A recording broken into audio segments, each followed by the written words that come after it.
we have the different types of desk, and the different types of desk are, like we have given in the case study, we have given on different types of desk. And first desk is your executive, right?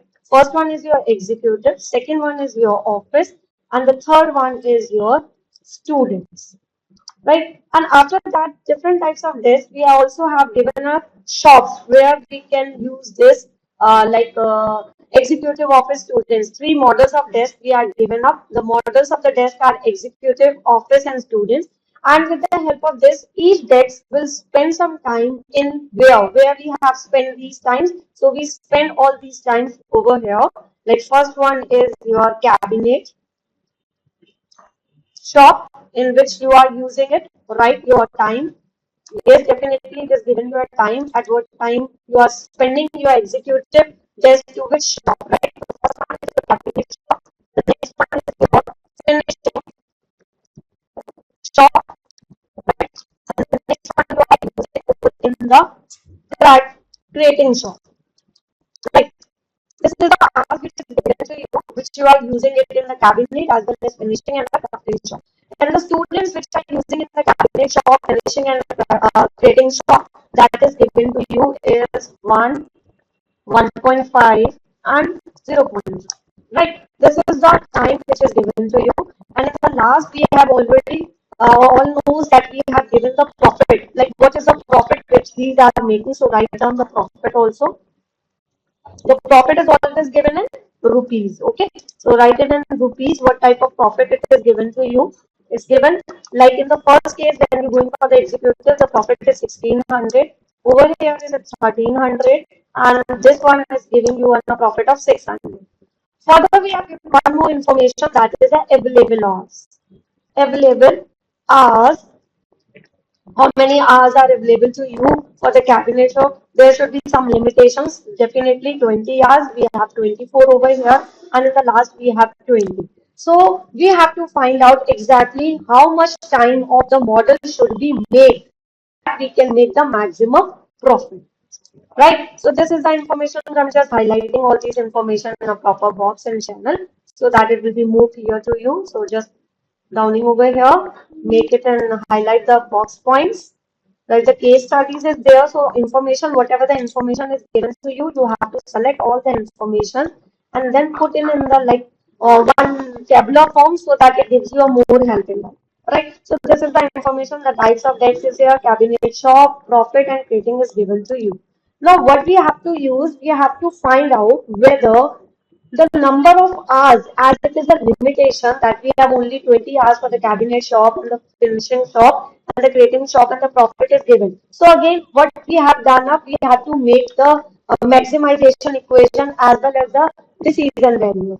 So let us start with that only, with the formulation. So what we do, first we formulate our equation in the form of mathematical linear programming equation. So what we have to do, we have to write it over here, maximization. What we have to maximize, definitely profit over here, and we indicate this with z. Maximization, there z is equals to how much profit is there, 1600. So we write it 1600 x 1, that is a profit for the quantity of x. So I can write it over here that I have taken x1. What we have taken x1 for the executive office, right? And for the second one is for the only office we have taken up, and the third one for the students. For executives, so we take it, write it over here. This is my x1. That for this I have taken an x1. For the office we have taken an x2, and for the students we have taken an x3. Right? So write it over here. And now we have given the maximization profit. So maximization profit will be 1600 x1 plus the profit of the next one is 1300. So we write it 1300 x2, right? Plus what will be the next one, 600 x2. So write all this over here, x3. This is my profit maximization, right? But we always have a constraint that will be subject to, what is the subject? Now you have to make a three constraints over here, as the level of hours for the cabinet, finishing, and the creating shop. That's a different. So we write it, what are subject to 2x1.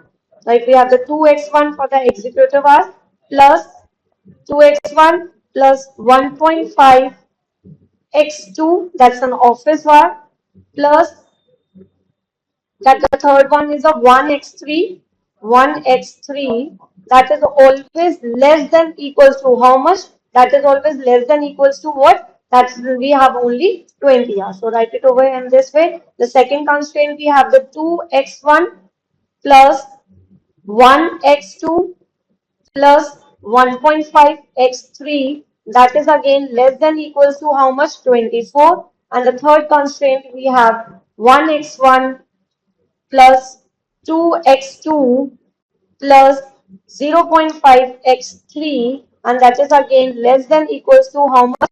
20. The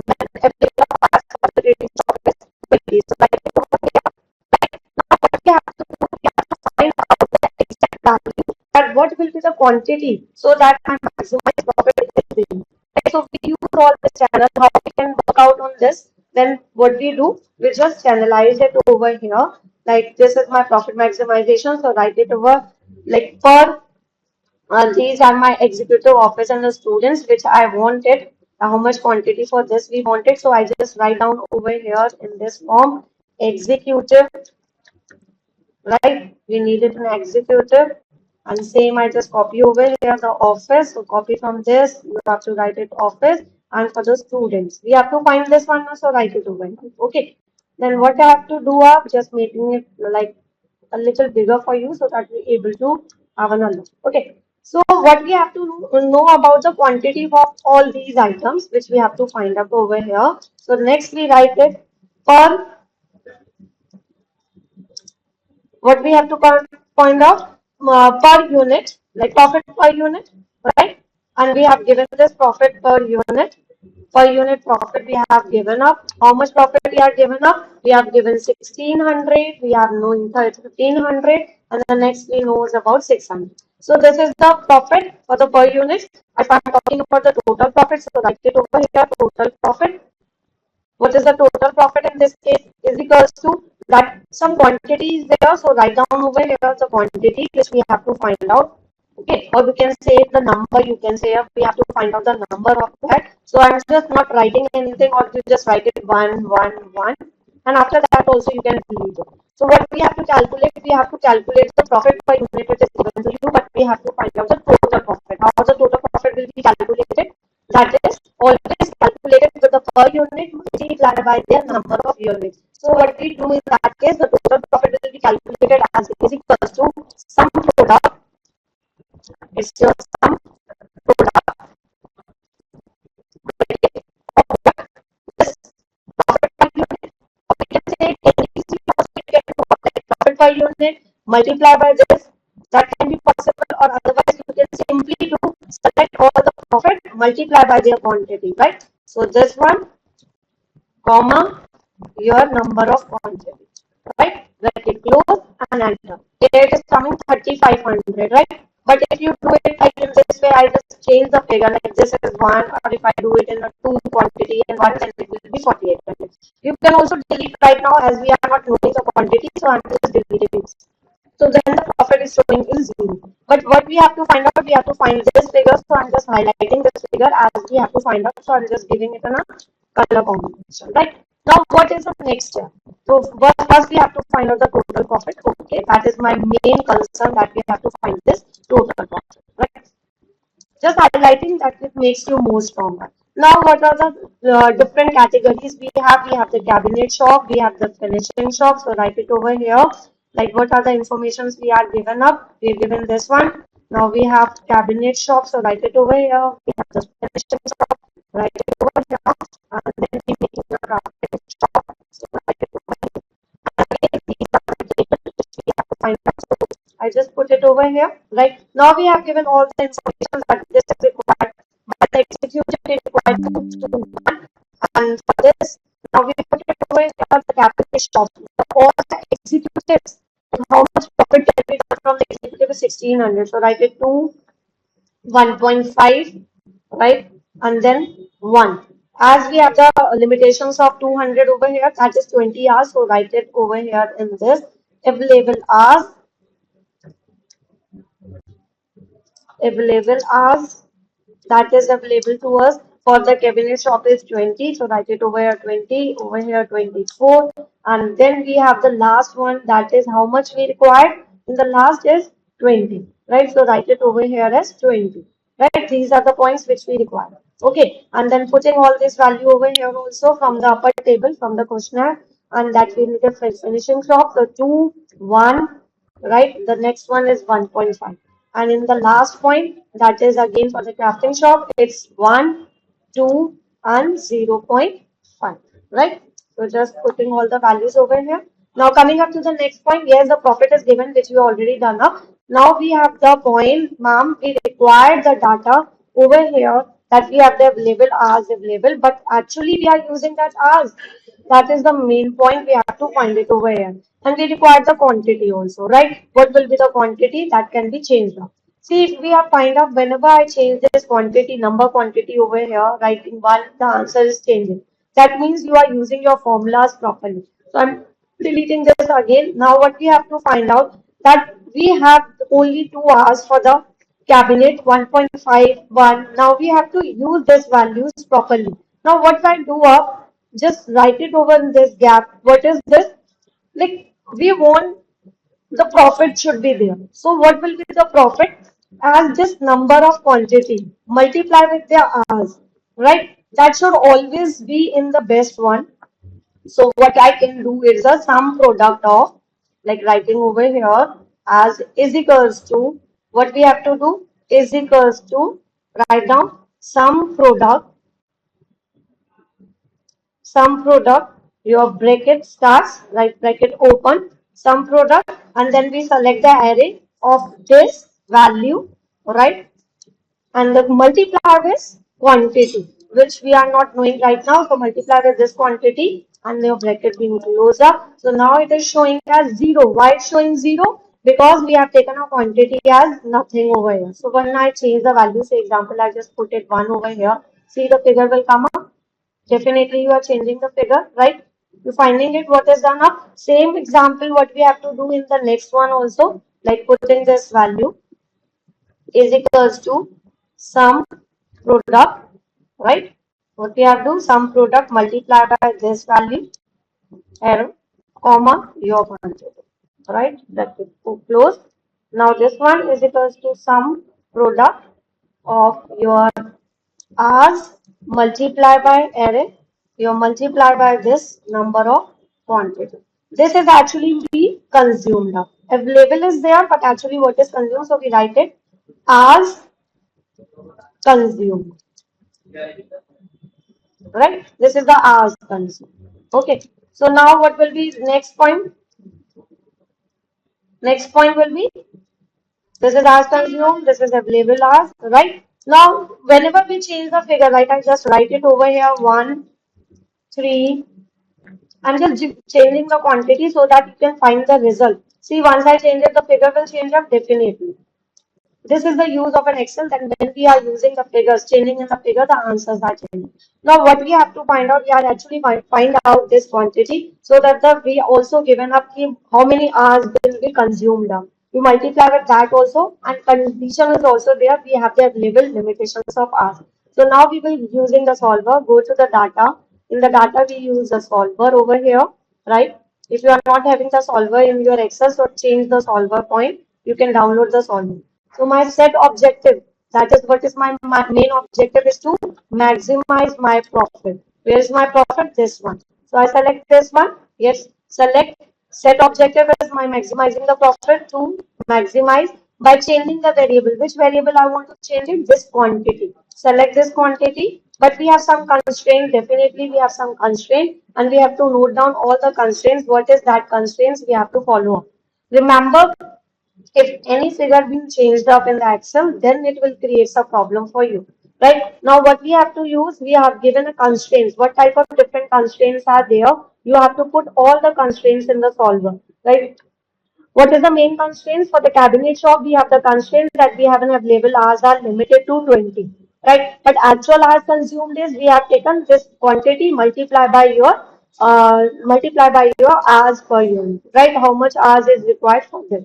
Then we just put a constraint. What is the constraint over here? This constraint. So add all these constraints that this value, this references value actually as consumed, it is always less than equals to my available hours, right? This available hours, this is my constraint. So make it constraint as an, when we putting all the constraint, but you have to remember that your sign will always be less than equals to this one. But if you make it more than or equals to, then the answer will change. So always remember we have to select this one, then start off with OK, right? Number must have a reference for a numerical value. So just check it. Yes, we have a constraints. We have to select the constraints, and this constraints is my available as. Now putting all the values, OK. Now the dialog box is come up. Make the constraints variable non-negative. Yes. Select the solving method. Which method you are solving it? Now we are solving it with the simplex LP.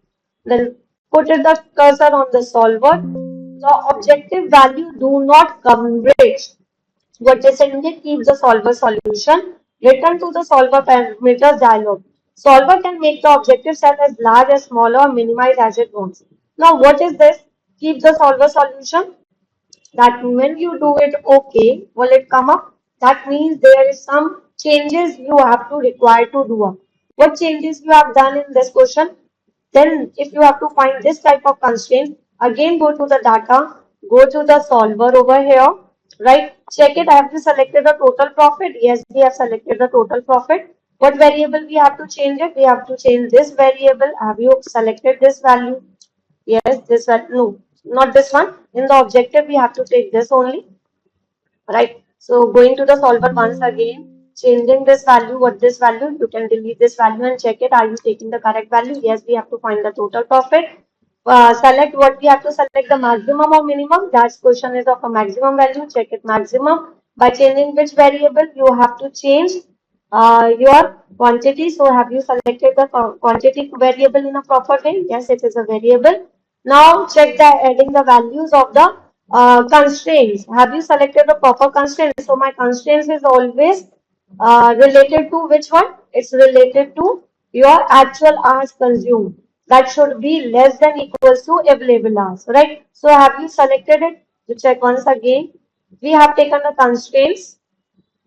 You can also delete over here if you feel like deleting this constraint and reset also. You can reset the solver also and putting all the values once again. Like in this, I just resetted the value. So putting the this value by changing the variable, what value you have to change this variable, adding the constraint, what are the constraints for you right now that this as which you have taken up. This value that is you are consumed in the cabinet, finishing and the crafting shop is always less than equals to. Make sure that you are selecting the right cursor over here and your right cursor in this case is always less than equals to. Like what you have to find the value. So make the cursor properly, the value you are finding it. Check it, are you finding the same value? That should be again you are less than equals to, right?